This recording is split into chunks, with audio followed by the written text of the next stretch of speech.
is going on, everyone? It's New again. Here for you, some Call of Duty Black Ops 2 playing some Domination. It's time to map Uplink. If you guys don't know, Uplink is a rehash of the classic Black Ops 1 map Summit. And if you're like me, I just want more Black Ops 1 maps here in Black Ops 2. I just feel as though the Black Ops 1 maps were bigger, they were just better in general. That's just my opinion.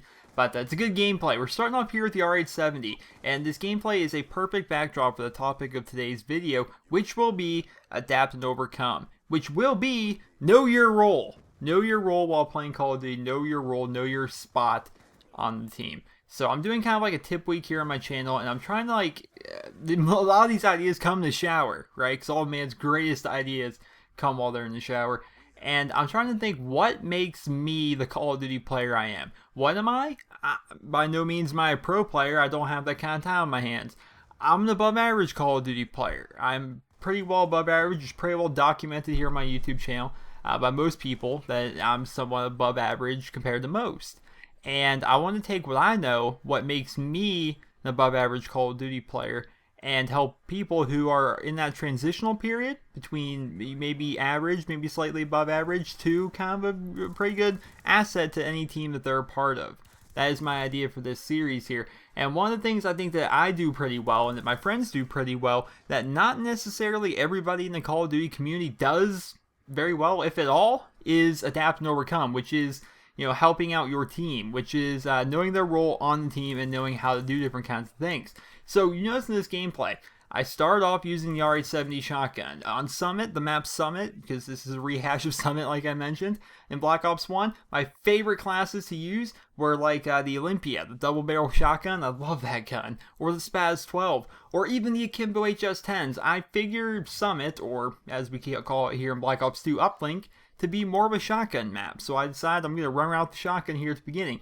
I quickly learned that the other team is kind of prepared for a situation like that. The other team is a lot more prepared than our team in terms of trying to take over the objectives. In terms of map sizes, this isn't the side of the map where it's necessarily a bad thing. You can have the enemy team trapped at A, you can have them trapped at C. It's not as if they have a necessarily dominant side of the map. They're just taking over the middle building a lot better than what our team is doing.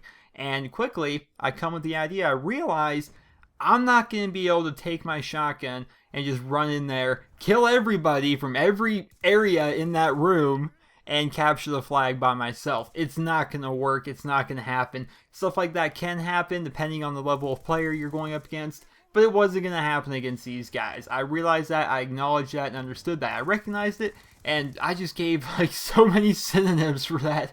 But basically I understood what was going to happen. So I switch out here to the Ghost class. And the Ghost class, if you guys didn't catch my custom class tutorial, be sure to check that out. It's the default video here on my channel. It's a custom class tutorial here for Black Ops 2 with what I believe to be the best classes, the easiest classes to use, and the most beneficial classes for you guys. And this is the Ghost class. This is the class where you're using a silent submachine gun, the submachine gun being the MSMC, as it is the most powerful submachine gun, if I'm still correct on that. There have been nerfs to it, but what was positive is the most powerful submachine gun in the game in terms of bullets it takes to kill. And you complement that with a silencer, you got Blind Eye, you have Ghost on, you have your Stinger missile on your back. This class is dedicated to sneaking around the map, getting behind the enemies, making it so they really have no idea where you're at, and hopefully causing enough of a ruckus to the point where your teammates can all push up. That's what I do throughout this gameplay. I quickly realized, that shotgun was not going to work. And that's what today's video is about, Adapt and Overcome. I realized what I was not doing, or what I was doing was not going to work, and then I changed what I'm doing. And now I'm going on these semi-decent kill streaks here with the MSMC Ghost class. That's what a lot of people I think need to learn to do in Call of Duty.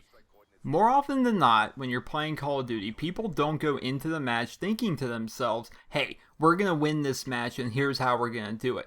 More or less when people play Call of Duty, myself included, you go into the game with kind of an ulterior motive. You're thinking to yourself, hey, I'm pretty close to 100 headshots on my MSMC. I need to work on that. Or, hey, I need to get the no perks, no attachments done on my stupid KSG that always misses. People will think about different kinds of challenges, different kind of things going into the game. They'll look at the map and they'll think to themselves, man, I really, really want to get in this one spot because I know this one spot on this map really works. And if I do this, I might be able to get myself a swarm. And basically the whole point is you're thinking about other things, not necessarily about the objective. And that happens to a lot of people. When we see these really bad teammates, like we have in this game, when we have these horrible teammates that seem like they just can't do anything, seems like they've never played a first-person shooter in their lives, that might be the situation, is they kind of have an ulterior motive to something. You never know what situation could be going on. Jimmy on your team there, he might not even be paying attention. Him and his little brother might be snacking on some Doritos and watching a movie on Netflix while playing the game, taking turns on split screen or something. You never know what's happening. It's a weird game sometimes in that regard. And these are the kind of people you have to compensate for. It goes back to the whole idea of the video, adapt and overcome. You gotta kind of know your role in the team. You have to see what is going on with your team. Where is the hole in your team? And fill it, right? You're playing Domination. Domination's a game that I know best, so Domination's going to be the game that I use in this particular example. Let's say your team can't defend B. Your team is constantly capturing B, then the enemy team just kind of swoops in and takes it, then you guys take it back, and it's just this constant battle for B. Your team's not defending B. Well, guess what you're doing this game, buddy? You're defending B. That's what you gotta do. You kind of have to realize where the gap is in your team. What is stopping your team from winning and stopping your team from being able to push the enemy team back? You find that hole and you fill it. You're playing hardpoint, right? This happens a lot when you're playing hardpoint. It's a pretty relatable example.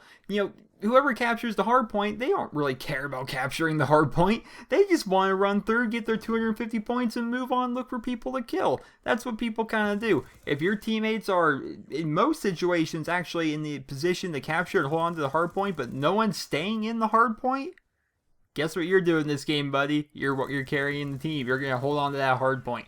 It's what you need to do. I feel as though Call of Duty needs to go back to when, well, I guess it was never necessarily this way, but needs to get to the point where people try for the win for the most part. I like it when people try to win. When everyone's main objective in the game is winning, that's when it's a really, really fun experience. I really enjoy that aspect of Call of Duty. Some of the most fun times I've had in Call of Duty weren't necessarily the games where I'm with a full party and we're facing 6 random people and we're all just tearing them apart. One game, actually, in Black Ops 1, we were spawn trapping in Demolition. I got like 260-something kills or something crazy like that. That wasn't even nearly as fun as, say, facing another full party with your full party in a really competitive domination match or something like that. It's just way more fun. And if the whole community as a whole would say, hey, let's try to at least win. And I think it's for that to happen, I really think that's going to have to come from a developer standpoint. It's going to have to come, I'm not positive on this. So this is something I've heard. This is all hearsay. I don't know. You guys can confirm for this for me you guys can confirm this in the comments for me if you can. But I've heard that in the older Halos, you didn't get XP for that game if your team didn't win. Is that true? I've heard something similar, something along those lines. It may all just be bullshit. I mean, I don't know. I've heard this. I didn't play the old Halos. I played Reach and I played Halo 4, and I barely played either one. I mainly liked them for Forge mode. And Halo 4 didn't have Forge mode, so I got rid of that game pretty quickly. I liked Forge mode in Halo Reach. That was really fun. But the point being is, maybe you don't do it necessarily that extreme, but what if the losing team only got half the XP they should have? What if the winning team got double the XP they should have, and the losing team gets normal XP or something? I feel as though the Call of Duty developers need to go ahead and give some form of an incentive to teams to try and play the objective a bit more and try and have people win. They tried doing it a little bit here in Black Ops 2 with the whole, capturing a flag gives you score, and those scores go towards your score streaks. But in reality, it still doesn't help. And I wonder, even if the XP thing happened, implemented that I just talked about, I was wondering if that would even make people try to play the objective. I don't know. I would just like more people to try to win the matches. But know this. If your team is winning, and winning consistently, then you're going to do better. If you're looking to improve as a player, First thing's got to start with that scoreboard. Not your personal scoreboard, the team scoreboard. That fancy little icon down there in the bottom left-hand side of your screen that a lot of people seem to not like to pay attention to. You need to start by winning your matches. That's what we did at SB. I started Team SB, which is now the big SB Friendship Club. We started in Modern Warfare 2, towards late Modern Warfare 2, and our idea was to go into Black Ops 1 and just win everything. Just win everything. That was the idea. And we had about a 5.0 win-loss ratio, which at the time was pretty exceptional. It's still pretty good now, considering the amount of dashboards. But back in the Black Ops 1 days, we all had a 5 win-loss ratio. And our stats just skyrocketed. They did. You know, we would play Modern Warfare 2, and we just kind of just goof around or do whatever, you know, run around, search and destroy, all trying to knife only, you know, goofy stuff like that. And we would do decent, but our stats didn't really reflect that. You know, we had, on average, probably like a 1.5 KD, something like that, and maybe like a 1.7 win-loss, something along those lines. But when you start playing with people, or not even just playing with people, but playing by yourself, and trying to put the win first, your stats improve. You know, Black Ops 1 was the first jump in my stats. I go from like a 1.5 KD to about a 2.5 KD player. And my win-loss just skyrocketed, like I said. So that's my tip for you guys today. Objective first, and know your role. If you watch the old WWE, WWF stuff with The Rock, know your role and shut your mouth, that's kind of what you have to do here. You look at what your teammates are doing wrong, and you try to correct it. That is probably the main thing to take away from this video. So I hope you guys all enjoyed the video. Remember to leave a rating where you guys feel it deserves, and let me know in the comments, what do you guys think? Did you guys like this format of video? Did you guys find this video helpful? And let me know about that. Remember to leave a rating where you guys feel it deserves, and I hope you guys all have a wonderful day. I was banging 7 gram rocks, that's how I roll. I got one gear, go. Are you bipolar?